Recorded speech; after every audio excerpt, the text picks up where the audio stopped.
So hey guys, welcome to my new video. तो video की शुरुआत करने से पहले दोस्तों डिस्क्लेमर देना चाहूँगा कि ये वीडियो सिर्फ और सिर्फ एजुकेशनल पर्पस के लिए और यहाँ पे किसी भी तरीके से इन्वेस्टिंग की सलाह नहीं दी जाती है, तो सिर्फ एजुकेशन पर्पस से ही वॉच करें।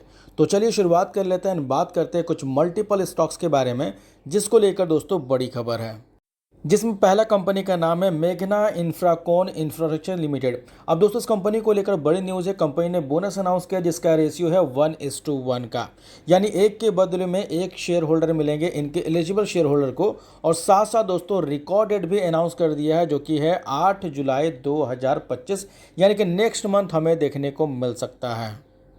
अब बात करें इस कंपनी के फंडामेंटल्स की, तो ये कंपनी काफ़ी पुरानी है, 2007 के एस्टैब्लिश कंपनी है। बिजनेस आप देखोगे तो बिल्डर्स एंड रनिंग होटल्स वगैरह पे कामकाज करती है। और इसी के साथ साथ दोस्तों हाल ही में जो Q4 के अर्निंग्स इस कंपनी के देखने को मिले हैं, अगर हम लोग दिसंबर क्वार्टर से कंपेयर करेंगे तो दिसंबर क्वार्टर में इनका सेल्स था 9,97,00,000 का, जो कि बढ़ के हो गया 12,12,00,000 इस बार।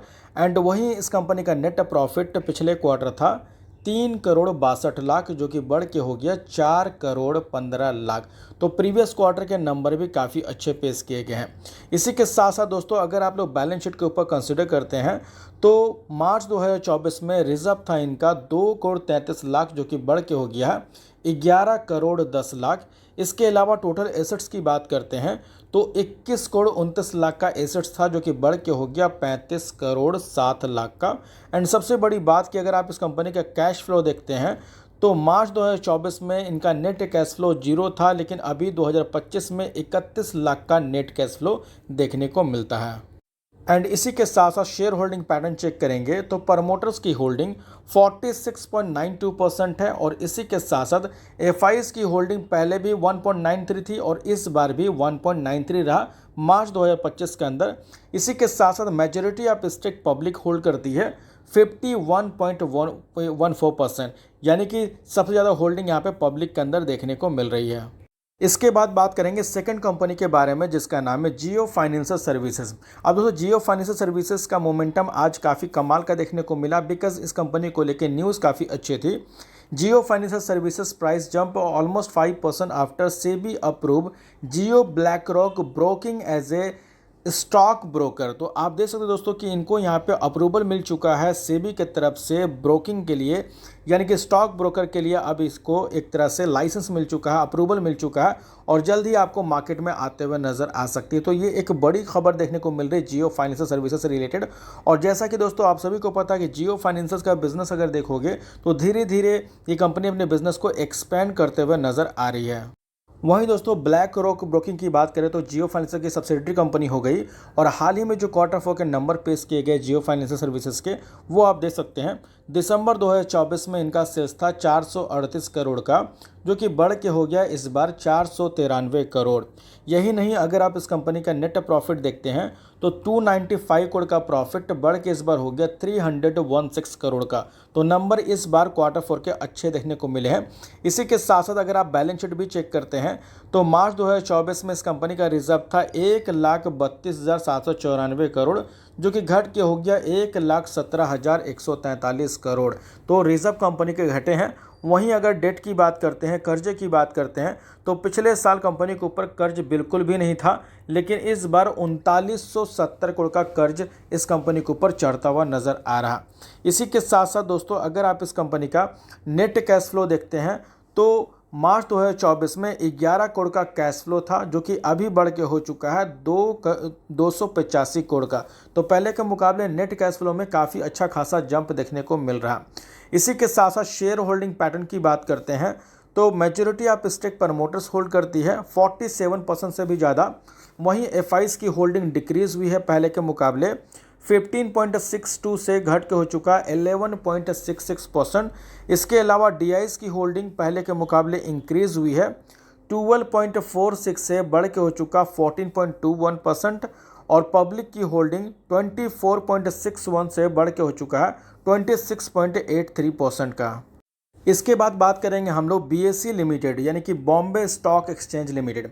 अब देखिए बीएसई की बात करें दोस्तों तो पहले भी इस कंपनी के बारे में हमने डिस्कस किया और अभी इस कंपनी को लेकर क्वेरीज ये है कि जल्द ही दोस्तों अब एनएसई का भी आईपीओ आने वाला है, तो एक तरह से इनका कॉम्पिटिटर यहाँ पे खड़ा होता हुआ नजर आ सकता है। तो इसको लेके काफ़ी सारे इन्वेस्टर्स है जो कि वरी है। अब दोस्तों आपको पता होना चाहिए कि स्टॉक मार्केट के अंदर कोई भी कंपनी जो परफॉर्मेंस करती है वो अपने नंबर्स के और फाइनेंशियल रिपोर्ट के बेसिस पे करती है, इसीलिए आपको किसी भी कंपनी के अंदर फंडामेंटल को समझना काफ़ी ज़्यादा इंपॉर्टेंट हो जाता है। तो अगर बीएसई के फंडामेंटल को देखेंगे तो अभी आप देखो लास्ट क्वार्टर के नंबर की बात करते हैं तो दिसंबर क्वार्टर में इस कंपनी का सेल्स था 825 करोड़ का, जो कि बढ़ के हो गया 917 करोड़। प्रॉफिट था इनका 219 करोड़, बढ़ के हो गया 494 करोड़। तो काफ़ी ज़बरदस्त जंप देखने को मिला इनके प्रॉफिट के अंदर। एंड इससे पहले के भी नंबर इस कंपनी के काफ़ी अच्छे देखने को मिलते हैं, यही वजह है कि लास्ट का परफॉर्मेंस काफ़ी अच्छा देखने को मिला है।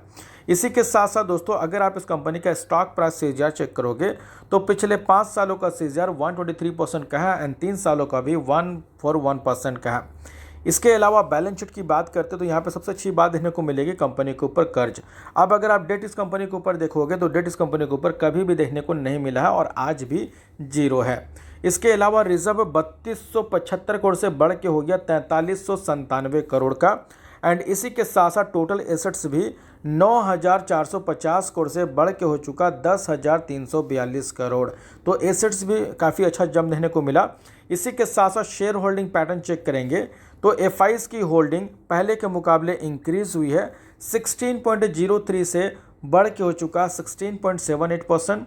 डीआईज की होल्डिंग 12.07 से बढ़ के हो चुका 12.33%। इसके अलावा पब्लिक की होल्डिंग 50% से घट के हो चुका 48.78%। तो जहां पे दोस्तों पब्लिक ने बिकवाली की है वहीं पे आप देखोगे तो एफआईज और डीआईज ने थोड़ा थोड़ा स्टेक्स इस कंपनी के अंदर खरीदे हैं।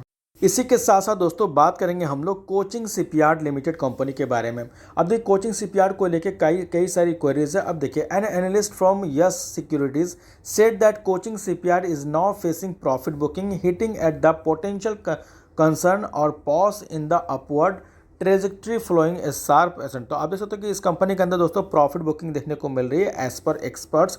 एंड इसी के साथ साथ कोचिंग शिपयार्ड के बारे में उन्होंने ये भी कहा था कि क्वार्टर 4 के नंबर तो अच्छे देखने को मिले थे, लेकिन क्वार्टर 1 के नंबर किस तरीके से रहेंगे इसको लेके काफ़ी सारी अलग अलग बातें देखने को मिल रही है, क्योंकि बहुत सारे एक्सपर्ट्स का मानना है दोस्तों कि कंपनी के पास काफ़ी लंबे समय से कोई ऑर्डर नहीं मिला है और अभी आने वाले टाइम में भी कंपनी को ऑर्डर मिलने के आसार नहीं है। और जबकि लंबे समय से ऑर्डर नहीं मिले हैं और ऑर्डर मिलने के आसार नहीं है, तो जब कंपनी के पास ऑर्डर नहीं होंगे तो कंपनी का मुनाफा नहीं बढ़ेगा, रेवेन्यू नहीं बढ़ेगा, और जब रेवेन्यू नहीं बढ़ेगा तो ऑब्वियस सी बात है नंबर खराब हो सकते हैं, और नंबर जब खराब होते हैं तो स्टॉक का परफॉर्मेंस भी खराब देखने को मिलता है। हालांकि बाय और सेल करने का रिकमेंड नहीं दोस्तों, ये जो ब्रोकरेज फर्म यहाँ पे कह रही है उनकी जो रिसर्च है उसके बेसिस में मैं बात कर रहा हूँ। आप कहते हो हमेशा आप नेगेटिव रहते हो इस कंपनी को लेकर, मैं नेगेटिव किसी भी कंपनी को लेकर नहीं रहता दोस्तों। जो न्यूज़ होती है वो न्यूज़ मैं आपके सामने रखने की कोशिश करता हूँ।